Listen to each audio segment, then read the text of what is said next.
খাদিজা 40 বছর বয়সে আমার নবীর কাছে জীবন সফর্দ করছে। বাজান আবু তালেব মারা গেছে এই মাসের 4 তারিখ, আর মা খাদিজা মারা গেছে এই মাসের 13 তারিখ। যেই বাবাজির বৃদ্ধ বয়সে বিবি নাই, মনে রাখো প্রথম বিবির মতো বিবি হয় না। মা আয়েশা মাঝে মাঝে একদিন দেখতেন আয়েশার খাটের পাশে বইয়া নামাজের মধ্যে নবী কান্দে।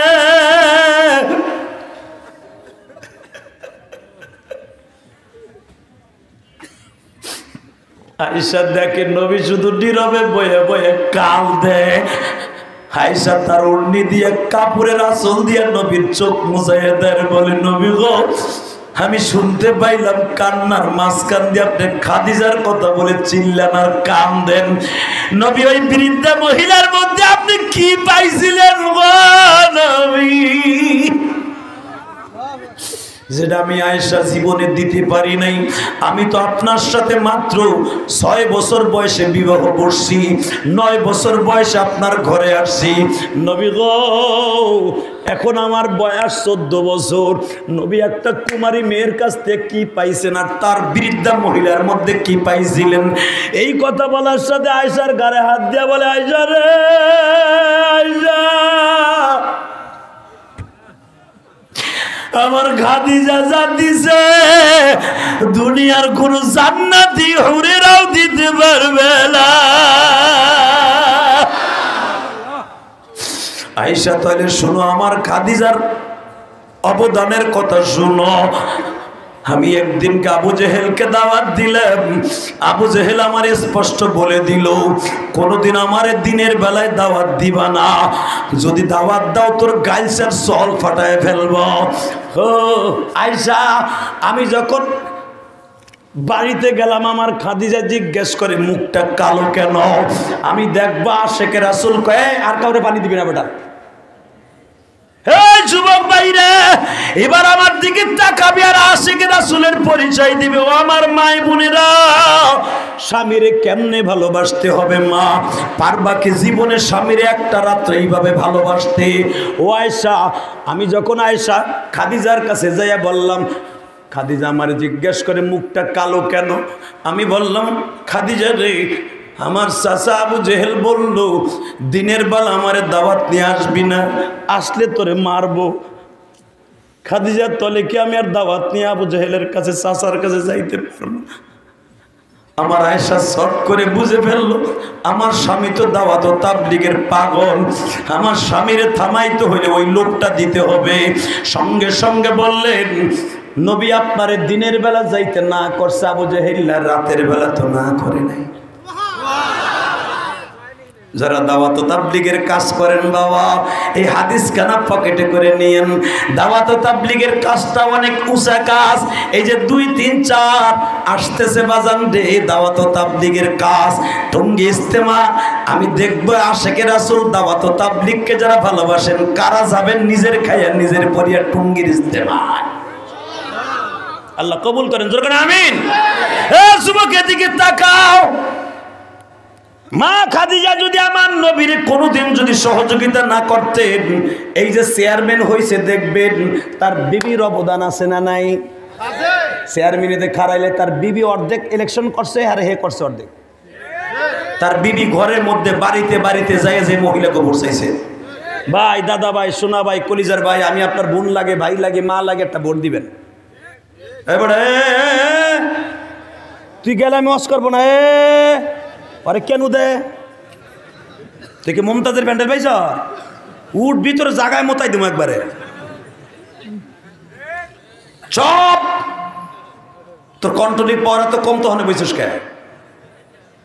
একসাথে বলতে হবে জমিনের মালিককে। কষ্ট হইতেছে? আর মাত্র 5 মিনিট কথা বলবো। হ্যাঁ হ্যাঁ হ্যাঁ, তাহলে ওয়াদা দাও যে উঠবে আর লুঙ্গি টেনে ধরবা। ওইটা যদি ওঠে আরে এমন গুটা দিবা কোক সাজরে জাগায় বেউস করে লাইবা। ওই হলুদটা যদি ওঠে, এটা তুই কোন জায়গা পাইছস? তুই যাবি? আমার জীবনে বহুত ইতিহাস আছে, জাগায় মোতাই দিছি আমি। গাজীপুর 2014 সালে চেয়ারম্যান সাহেব ওয়াজ করতেছে সূরা ইউসুফের, আকামা মোজাম্মেল হকাল সভাপতি, মারহাবা বলেন। তখন সে মন্ত্রী নাকে বলে এমপি, যখন ওয়াজ করতেছি ইন দি মিন টাইমে কইছি যে উঠবে আর লুঙ্গি টেনে ধরবেন। সূরা ইউসুফের তাফসীর তো খুব মজাদার। কেবল ইউসুফ আলাইহিস সালাম রে কুয়ার মধ্যে ফেলছি, বালতিটা নামাইছি, বেটার উড়ানো। এর ভিতরে এক চাচার পোষা পাইছে আধা ঘন্টা আগে, এনার মতো বয়স। 3 দিন টাইমে যখনই আমি কইছি যে উঠবেন লুঙ্গি টেনে ধরবেন, চাচা তো আর ডরে উঠতেছে না, আর পোষাবে কথা শুনতেছে না। কারণ পোষাবার পায়খানা এমন একটা জিনিস, ওটা যদি আই পড়ে, যদি হনে হেনে বাঘ আছে পারে বাঘের মাথার উপরে মারে। কথা কন না গে, জোরে কর, আরো জোরে, ঠিক না? এই যে আমার ভাইজান কইছে, বাস তাহলে বুঝছি। হে বাবা, তো যখন কইছে যে উঠবেন লুঙ্গি টেনে ধরবেন, চাচাই তো ডরে উঠতেছে না। চাচা এখন চিন্তা করে, আমি যদি খেরের মধ্যে মারি, গড়াইয়া যাবে আর একজনের পিছনে, বেড়াই কবে চার পানি আইলে করতে গরম খেয়ে বিপদ। আবার যদি হেন উঠতে যাই লুঙ্গি টান খামো, বেড়ায় চায়না বুদ্ধি বাইর করছে একটা, চায়না বুদ্ধি দেয় না, চায়নাকে হঠাৎ বুদ্ধি। চায়না বুদ্ধিটা কি, ওই যে প্লাস্টিকের ঠোঙ্গা জুতা আছে না, ওইটারে লুঙ্গির মধ্যে নিছে, নিয়ে চাদর দিয়ে আমরা ঘিরছে। পরে শুনছি আর কি, আমি চাদর দিয়ে ঘিরে ওই জুতার মধ্যে আস্তে আস্তে ছাড়ছে। আস্তে আস্তে বুড়া মানুষের আধা ঘন্টাকে সাফা জিনিস না, অত করে সেরে উঠছে। যখনই শোষায় উঠছে সাপের মতো, এক চায়না যুবক কয় চাচা, হে মুতের আওয়াজ হয় করতে, এই চাচা কলকলায় আওয়াজ হয়, পানির আওয়াজ করতে হয়, এক কথা কুচ্ছা কথা মুতে দিয়েছি, সুলতান হ্যাঁ সুলতান বই থাকবে না, দেশটা জেহাদির ডরে লুঙ্গি টান খাওয়ার ডরে বেড়া মুতে দিয়েছি সুলতান। ওই ডিজিটাল পোলা কে আর হুনে, ও লাভ দিয়ে কয় চাচা মুতে দিছে, চাচা মুতে দিছে জেহাদির ডরে। খবরদার, মারহাবা গো, বহুত আসছেন, এবার কানবেন। তাকান এই দিকে, জমিনের মালিক কে? আল্লাহ আছে না? আছে। নবী আপনারা দিনের বেলা যাইতে না করছে বেঈমান, রাতে তো আর না করে নাই। নবী কয় খাদিজা, এই বুদ্ধিটা তোমার মাথায় আছে? আমি এক্ষুনি যাব। তাকান এই দিকে, নবী আমার চাদরটা গায়ে দিয়া, শীতের মৌসুম তো, ওই ঘরটা আল্লাহ আমারে দেখাইছে। আর আবু জাহেলের ওই যে লোহার কড়াটা, পিতলের কড়াটা আমি গুনাহগার দেখছি। এখনো পর্যন্ত সৌদি গভর্নমেন্ট আবু জাহেলের বাড়ির যেটা দিয়ে তালা মারতো, তালা কড়া, কড়া চিনেন না? দরজার কড়া চিনেন তো? কি বলে, হ্যাঁ, গোল তালা আগে মারতেন। সিটকানি তো এখন লম্বাটা হয়েছে সিটকানি, তখন আসলে কড়া, গোল গোল তালা মারার লেগা। তো আবু জাহেলের বাড়ির কড়াটা হলো 7 কেজির উপরে, 2টা কড়া। তো মোটা মোটা রড পিতলের। আবু জাহেলের এই কড়া 2টা এখন রেখে দিয়েছে সৌদি গভর্নমেন্ট জাদুঘরে। তো আমি গুনাহগার, আল্লাহ আমারে দেখাইছে। আর তখন আমি গালি দিছিলাম, আর সহ্য করতে পারি না। কারণ রাত এই 12টার সময় যখন আমার নবী মা খাদিজার কথা শুনে ঘরের ওই করার ধরে এমনি নাড়াচাড়া, হাত দিছি, রাগ করেন না, এইভাবে লাড়াচাড়া দিছে, বেঈমান ঘরের ভিতরে খটখটে উঠছে, লাভ দিয়ে উঠে কয় আমার নবী শান্ত গেল। আমার নবী তো আর বেয়াদব না, অত বেয়াদব। কথা বল না কেন? বাংলাদেশে অনেক মেম্বার চেয়ারম্যান বেয়াদব আছে। মুসির ভোটে চেয়ারম্যান হয়েছে, মেম্বার হয়েছে, মুসি একটা দরখাস্ত লয়ে গেছে, এটা সাইন দেন, এখন আমি বিড়ি খাইতেছি।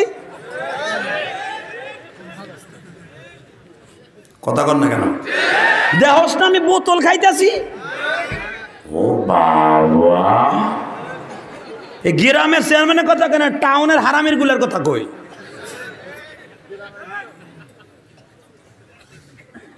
গ্রামে আছে, মাশাআল্লাহ ভালো। টাকা ওই দিকে, এই জন্য মাননীয় প্রধানমন্ত্রী ধন্যবাদ জানান, সে এখন মেম্বার চেয়ারম্যান নৌকার প্রতীক দেয় না, আর হে দলীয় টান টানা, পারলে নিজের গোড়ায় জোর থাকলে হয়ে যায়গা। কথা কর না গে? হ্যাঁ, বিডি চালু আছে, কইছে 7 তারিখ ইলেকশন হবে, কিয়ামত ঘটে গেল হবে, হইছে, যেমনে হোক হইছে। কথা কর না গে? আবার কইছে উপজেলা চেয়ারম্যান গিরি হইব, হইবে, সব আমার আওয়ামী লীগের পাস করতে হইব, তা হবে। তাহলে আপনাকে উনি হতো চেয়ারম্যান। একসাথে বলতে হবে এই জমিনের মালিককে। এই মুসলমানের পোলা এবার আমার দিক তাকাবেন। এই বেঈমানের ঘরে করা ধরে কেবল লাড়াচাড়া দিছে। বেঈমান বেয়াদব লাভ দিয়ে দাঁড়ায় বলে পৃথিবীতে যত বেয়াদব এই দুনিয়া আসছে তার ভিতরে 1 নাম্বার খাতার মধ্যে আবু জেহেলের নাম। লাভ দিয়ে দাঁড়ায় কয় তোরে না বলছিলাম দিনের বেলা, তোরে না কইছে আমার দপ্তরে তুই আবি না আসলি কে? আমার নবী শান্ত গলায় বলছিল চাচা আপনি আমার দিনের বেলা আসতে না করছেন, রাতে না করেন নাই। বুঝছি আপনাকে প্রেম কট্টুক আছে নবীর প্রতি আমার বোঝা শেষ। আহেন মোনাজাত করি আল্লাহুম্মা আমিন। আল্লাহ হ্যাঁ গো পাওয়ার নাই আমারও জোন নাই জায়গা আল্লাহ আবার কোনোদিন বাইসে থাকলে আমো আল্লাহুম্মা আমিন। এই ভাই তুই উড়িস না, ও গেলে ওর ধরে রাখতে হবে, দেখবি কার শক্তি বেশি। দে ধাক্কা দে, ধাক্কা দে, শীত করে ফেলা ওটা, শীত করে এক নিচে নিচে ফেলা, ফেলা নিচে দে, ধাক্কা দে, টান দে বেটা, ফ্যানটা ধরে টান দে না স্যান্ডেলটা রেখে দে। মারহাবা বল। ইলিয়াসুর রহমান জিহাদি প্রতিদিন আপনাদের গ্রামে আসবে না, ঠিক না বেটি? Ready ready? তাহলে ভিতরে ইদখিল ইয়া উম্মি উদখিল, আয় বাতিজা ভিতরে আয়। আমার নবী তো সহজ সরল, পৃথিবীতে আমার নবীর মতো সহজ সরল কোনো মানুষ আল্লাহ বানায় নাই। নবী আমার এর দ্বারা বোঝা যায় নবী আমার গায়েব জানে না। যদি নবী আমার জানতো যে আমার এই কাম করবে, নবী ঢুকতো না। নবী যখন সবেমাত্র ঘরের মধ্যে কদমটা দিছে, বেঈমানের হাতের মধ্যে শীতের মৌসুম তো চামড়ার মধ্যে লাগানো ছিল। এই যারা মোটর সাইকেল চালায় দেখবেন ওদের হাতের মধ্যে কিন্তু মোটা গ্লোভস থাকে না, এটা এই জামানার না ওই জামানার। বেঈমানের হাতে চামড়ার উটের শক্ত মোজা ছিল। যখনই আমার নবীর ডাইন পাউডার দিছে এমন জোরে থাপড় দিছে,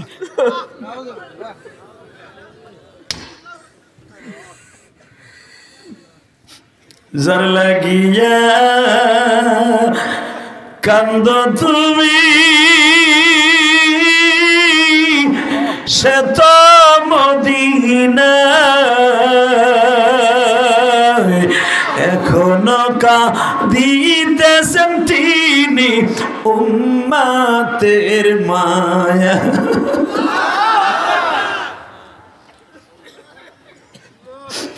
তুমি কেন চিৎকার মেরে কাঁদবা না গো বন্ধু? দুনিয়ায় এই গালটার কত দাম জানো নি?